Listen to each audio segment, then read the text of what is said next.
उतने trained teacher नहीं थे उपलब्ध मार्केट में, जो लोग थे उपलब्ध नहीं थे। उसका कहा कि वे आउट खोजा जाए। उस समय बहुत शिक्षक थे, प्राथमिक शिक्षक, जो बिना किसी ट्रेनिंग के ही उनको बहाल कर दिया गया।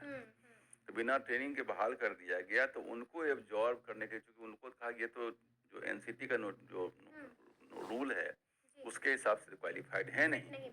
तो हुआ कि भाई इतने लोग अपॉइंट हो गए, 5-6-7 साल से काम कर रहे हैं, तो क्या रास्ता है। तो उसके लिए NIOS जो अपना national institute of open schooling system है, उसके यहाँ से उन्होंने एक प्रपोजल डाला कि हम इनको 18 महीना का ओपन स्कूल ट्रेनिंग दे देंगे और 6 महीना जो फील्ड ट्रेनिंग, जो स्कूल में टीचिंग का ट्रेनिंग होता है, वो इनको हम एग्जम्प्ट कर देते हैं, क्योंकि ऑलरेडी 5-6 साल से पढ़ा रहे हैं, वो एग्जम्प्ट करते हैं। 18 महीना का जो हम, चूंकि देखिए NIOS और ये NCT दोनों मिनिस्ट्री ऑफ ह्यूमन रिसोर्सेज के तहत गवर्नमेंट ऑफ इंडिया में आता है, एक ही मंत्रालय में दोनों विभाग आता है, लेकिन संस्था अलग अलग है। NCT अलग है और वो NIOS अलग है।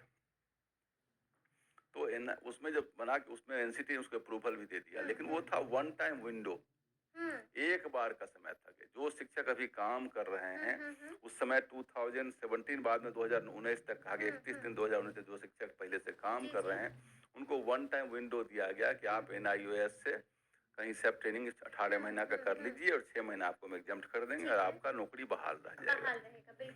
इसके बाद जब बिहार के ही किसी एडिशनल चीफ सेक्रेटरी एजुकेशन ने एक चिट्ठी भेजा गवर्नमेंट ऑफ इंडिया को, क्या NIOS वाले क्वालिफाइड हैं प्राइमरी टीचर के लिए, तो वहां से जो रिप्लाई आया सेक्रेटरी का, उसने कहा कि नहीं, ये तो हमने वन टाइम विंडो दिया था, परमानेंटली हमने नहीं दिया था। अब जो नए शिक्षक बहाल होंगे उनको 2 साल ट्रेनिंग होनी चाहिए। वाह, इसका नाम था Sanjay Yadav versus state of, इसके संजय अलावा 200-300 लोग और थे, 200-300 लोग और भी थे। अच्छा। उन लोगों ने दिया और एक रीट फाइल किया, और रीट में बहस चली, और बहस में जस्टिस प्रभात कुमार झा ने कहा कि भाई जब एक बार आपने अप्रूव कर दिया और लोग उसको कर रहे हैं, कहीं न कहीं देखिए मिसअंडरस्टैंडिंग यहाँ भी है।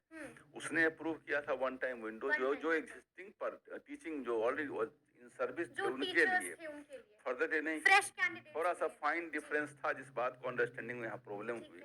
उन्होंने कहा कि भाई ये जो ऑफिसर हैं, जो गवर्नमेंट ऑफ इंडिया को, उनको भी पार्टी बनाया गया था, इनका ये ऑर्डर गलत है, मिसरिप्रेजेंटेशन है, उसको सेटिसाइड कर दिया। ये ऑर्डर निकला 21/1/2020 को। उसके बाद आपको ये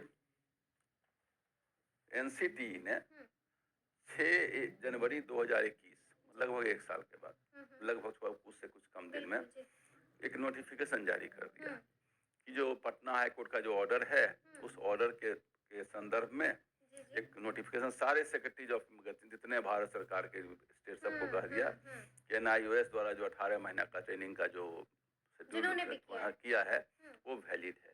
ये नोटिफिकेशन निकल गया 6 जनवरी 2021 को। लोग करते आ रहे थे, सरकार भी मान चुकी थी, क्योंकि NCT भी नोटिफिकेशन कर दिया था। और हाई कोर्ट ने भी। अब वो जो शिक्षक जो 2 साल ट्रेनिंग कर रहे थे, रेगुलर ट्रेनिंग कर रहे थे, उनको महसूस हुआ कि तो डिस्क्रिमिनेशन है। हम 2 साल पढ़ते हैं, हम रेगुलर क्लास करते हैं, और प्राय जो ट्रेनिंग टेक्निकल कोर्स होता है वो नॉर्मली ओपन स्कूलिंग सिस्टम में नहीं डाला जाता है, जैसे लॉ भी ओपन स्कूलिंग सिस्टम से नहीं होता है, जैसे मेडिकल भी ओपन स्कूलिंग में नहीं डाला जा सकता। तो उसने कहा कि जो ये कोर्स है, ये कोर्स जो हम लोग 2 साल कर रहे हैं, तो हमारे बराबर में पैरेलल में कैसे आ गया। तो राइट टू इक्वलिटी जो है, जो आर्टिकल 14 इसका तो वायलेशन हो गया कि भाई उसको और हमको बराबर कर दिया गया, तो एकदम बिल्कुल ही गलत हो रहा है। इस अन्याय के खिलाफ वो गए और SLP भी दायर किए, सुप्रीम कोर्ट में गए।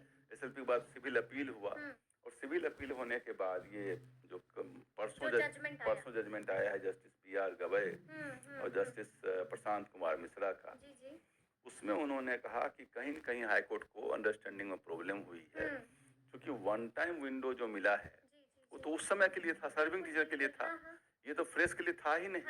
और बाद में इन्होंने जो आदेश दे दिया, जिसके तहत उन्होंने नोटिफिकेशन कर दिया, लेकिन नोटिफिकेशन जो किया NCT ने, देखिए ये फिक्स्ड एस्टेब्लिश्ड लॉ है, सरकार का कोई एग्जीक्यूटिव एडमिनिस्ट्रेटिव अथॉरिटी कोई एडमिनिस्ट्रेटिव नोटिफिकेशन वही निकालेगा जो रूल में या एक्ट में लिखा हुआ है।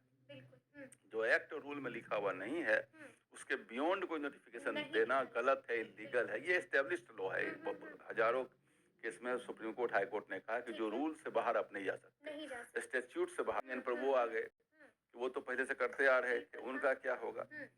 तो जो आदमी हमको मेरी समझ से जो 28 नवंबर से पहले जो ज्वाइन कर चुके होंगे, उन पर तो हमको लगता है कि लागू ये नहीं होगा। नहीं होगा। लेकिन जो अब जी, ज्वाइन करेंगे उन 20 पर 28 लागू हो तारीख को, उन जाएगा। पर लागू हो अच्छा जाएगा। वकील साहब, ये यहाँ पर समझना बेहद जरूरी है कि पटना हाई कोर्ट के फैसले को सुप्रीम कोर्ट ने रद्द कर दिया, लेकिन हम ये समझना चाहेंगे आपसे कि पटना हाई कोर्ट ने तो कुछ सोच के वो जजमेंट दिया होगा।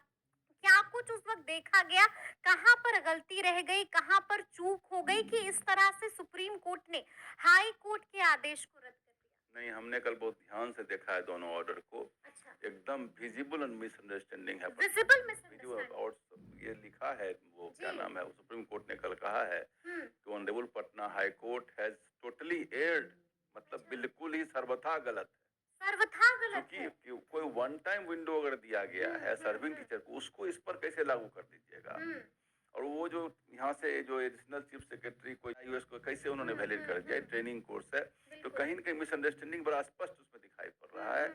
ऑर्डर तो एकदम देखिए, कल जब हम पढ़ रहे थे जी। तो विजिबली हमें भी लगा कि जब ऑर्डर रूल में नहीं लिखा हुआ कि ये नोटिफिकेशन और उस पर वेरीफाई करना कहीं न कहीं से पता नहीं कैसे हो गया, नहीं होना चाहिए नहीं था। होना चाहिए नहीं था। होना चाहिए था। लेकिन जी। अब एक बात और हो गया, जी। 28 तारीख को कहा दिया कि वो वैलिड नहीं है। बिल्कुल। वैलिड नहीं, वन टाइम वाले के लिए वैलिड था। तो ऐसे में अब सवाल उठ रहा है वकील साहब कि जो बीपीएससी टीआरई 1.0 में जिन लोगों ने भी अप्लाई किया है, मतलब अब तो उनका चयन भी हो गया है, सेलेक्ट भी हो गए हैं, तो क्या अब इस फैसले का उस पर भी असर पड़ेगा? देखिए, क्या उनकी नौकरियां भी चली राज्य जाएंगी? सरकार के पास कुछ शक्ति है इसमें दी हुई। जी। राज्य सरकार भी रूल बनाती है और राज्य सरकार उसमें कहाँ क्या करती है देखा जाएगा। हम्म। लेकिन अगर लॉ के फाइन ट्यूनिंग में अगर हम जाएं तो उन्होंने कहा कि ये वन टाइम विंडो वाले के लिए वैलिड One था, time, जी। और वन टाइम विंडो वाला वो 2019 तक के शिक्षक के लिए ही था। जो 2019 तक जो अपॉइंट हुए हैं 31 दिन 2000, जो पहले शुरू में कहा 3/8/2017 और बाद में कहा कि नहीं 31 दिन 2019 तक जो बिल्कुल। अपॉइंट हुए उनको उसने छोड़ दिया था। ठीक है। उसके बाद वालों को उसने कहा कि जो वन टाइम विंडो से बाद वाले हैं उनके ऊपर ये वैलिडेट हो सकता है, रेट्रोस्पेक्टिव भी हो जाए, क्योंकि अच्छा। जो प्रिंसिपल ऑफ लॉ डिसाइड किया गया जी, है जी। वो यह डिसाइड किया है कि जो सर्विंग टीचर थे जिनको वन टाइम विंडो मतलब एक बार निकलने का रास्ता दिया कि आप एक तरह से निकल निकल जाइए, जाइए, हाँ। इसका मतलब ये थोड़े कि उसी रास्ता को आवागमन का रास्ता बना लीजिए, वो नहीं था रास्ता। तो उसके हिसाब से 2019 के बाद वालों को दिक्कत हो सकती है। राज्य सरकार भी उसको देखेगी, क्योंकि राज्य सरकार को रूल बनाने में पावर मतलब आ आप गई। बड़ी बात कह रहे हैं कि जो भी डीएलएड वाले हैं और जिन्होंने ये डिग्री जो है एनआईओएस से ली है, मतलब उनकी नौकरियों पर भी खतरा मंडरा रहा है। बिल्कुल, पटना हाईकोर्ट का ऑर्डर है, लेकिन कल जो हमने पढ़ा हमें एकदम ओपनली, एकदम जिसको हाँ, कहा जाए कि अपेरेंटली हमें लगा कि नहीं, ये गलत ऑर्डर हुआ है, ये तो ऑर्डर क्या सही उनकी नहीं। नौकरियां चली जाएंगी वकील साहब?